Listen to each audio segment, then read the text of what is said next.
मोहन भागवत जी ने भी तो कहा है कि सब ईश्वर के नजदीक सब एक ही है।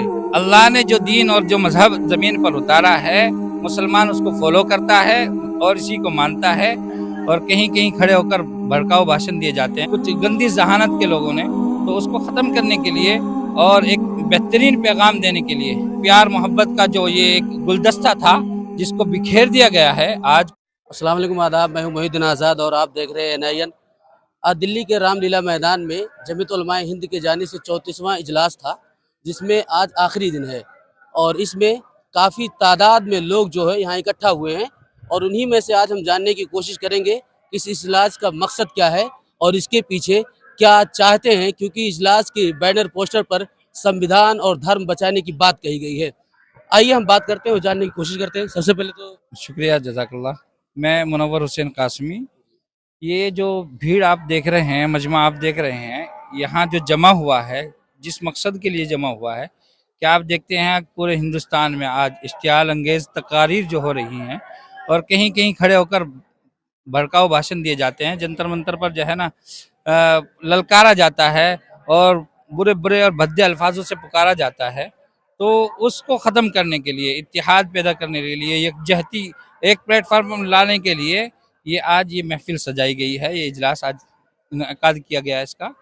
तो इसका मकसद यही है कि पूरा भारत जैसे भाईचारगी और मोहब्बत, उखुव्वत और जो प्यार मोहब्बत का जो ये एक गुलदस्ता था जिसको बिखेर दिया गया है आज कुछ अनासिर लोगों ने और कुछ गंदी जहानत के लोगों ने, तो उसको ख़त्म करने के लिए और एक बेहतरीन पैगाम देने के लिए कि इस्लाम हमेशा अमन का दर्स देता है, इस्लाम हमेशा पुरअमन है और पुरअमन रहता है और इसी का सबक देता है, उसी का सबक पढ़ाता है।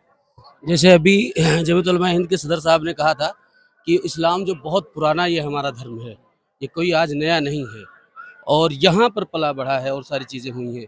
इस पे कुछ लोग कह रहे हैं कि ये एक देश के तय विरोध वाला स्टेटमेंट है। नहीं, मैं तो नहीं समझता कि ये किसी तरह जो है ना देश विरोधी स्टेटमेंट है।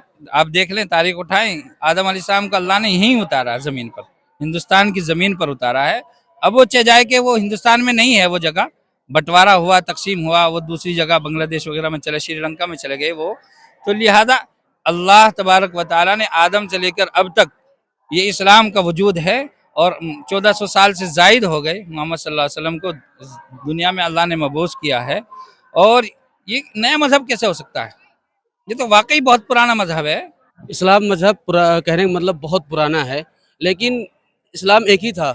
लेकिन उसमें जिस तरह गैरों में जातियाँ, जात पात चीज़ें, ऐसे कहीं ना कहीं मुस्लिमों में फ़र्क़ाबाज़ी और इसमें क्या करें। नहीं, फिरकाबाजी नहीं है। देखो, वो जहनी इख्तिलाफात हो सकते हैं, इस्लाम एक ही है, एक ही रहेगा।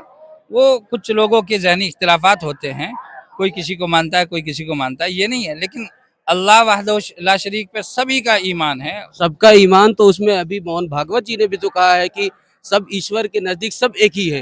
लेकिन यहाँ आने के बाद लोगों ने, धर्म गुरुओं ने, मान लीजिए मुस्लिमों में मौलानाओं ने, है ना, और उसके बाद गैर मुस्लिम पंडितों ने, ऐसे दूसरे उसमें चले जाए तो गुरुद्वारों में ये सारी चीज़ें तफरीक हो गई। इस पर क्या कहेंगे? नहीं, तफरीक नहीं हुई है।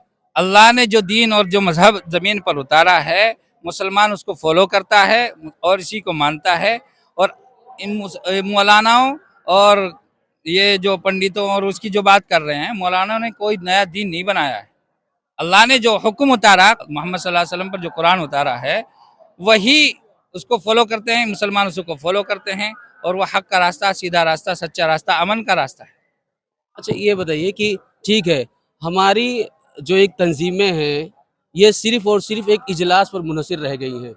इसके अलावा और जो चीज़ें होती हैं, वो कहीं न कहीं उसमें पढ़ाई के सिलसिले में देख लीजिए मुसलमान पीछे जा रहा है, चाहे साइंटिस्ट का दौर हो, चाहे डॉक्टरेट की डिग्री हो, चाहे प्रोफ़ेसर की डिग्री हो, कहीं न कहीं इनके बच्चे कोसों दूर जा रहे हैं इससे, हम उस पे जागरूक नहीं कर पा रहे हैं। क्या इस चीज़ की ज़रूरत नहीं है कि जब हमारा समाज पढ़ा लिखा होगा, तब हम अपना हक ले सकेंगे उसमें? कहीं न कहीं इस पे लोग। बिल्कुल, ये बात आपने सही कही है। देखो, अगर हम पढ़े लिखे होंगे, हमारी नस्लें पढ़ी लिखी हों, हमारी जागरूकता हुई भी है, ज़मीनी काम हुआ है, जमीयत उलमा ने कॉलेज बनाए हैं, जमीयत उलमा ने स्कूल बनाए हैं और घर घर जाकर बच्चों को तालीम के लिए वो आमादा करते हैं, उनको बेदार करते हैं कि अपने बच्चों को भेजो, तालीम देंगे। क्या इस मुल्क में ऐसी कोई यूनिवर्सिटी नहीं होनी चाहिए?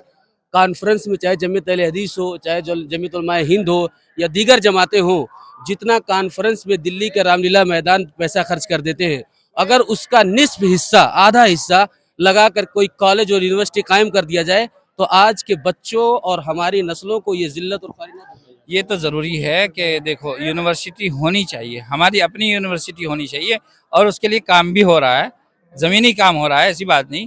और उसके लिए इंशाल्लाह हम तैयार हैं, हर तरीके से तैयार हैं। हमारे उलमा, हमारे अकाबरीन, हमारे जो जिनके आइडियल हैं, जिनके हम पीछे चल रहे हैं।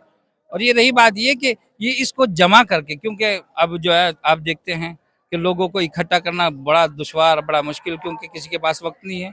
यही पैगाम देने के लिए और लोगों को अंदर जागरूकता पैदा करने के लिए यूनिवर्सिटी हो, कॉलेज हो, स्कूल हो, हमारे बच्चे पढ़ें और बढ़ें और हिंदुस्तान का नाम रोशन पूरी दुनिया में करें। अभी ये थे मौलाना साहब जो ये कह रहे थे कि इस इजलास का मसला ये है, सबसे पहले इसका मकसद ये है कि आपस में लोगों को मोहब्बत और भाईचारगी पैदा करना, दिल की उल्फत और मोहब्बत को उनसियत पैदा करना, साथ ही साथ मुल्क की तरक्की में पूरा हाथ लगाना, तालीम और शिक्षा और साइंस के सिलसिले में अपने बच्चों को आगे बढ़ाना, सिर्फ और सिर्फ यही मकसद है। और फिर मिलेंगे किसी खास मेहमान के साथ। मैं हूँ मोहिउद्दीन आज़ाद, नई आवाज़ नई परवाज़।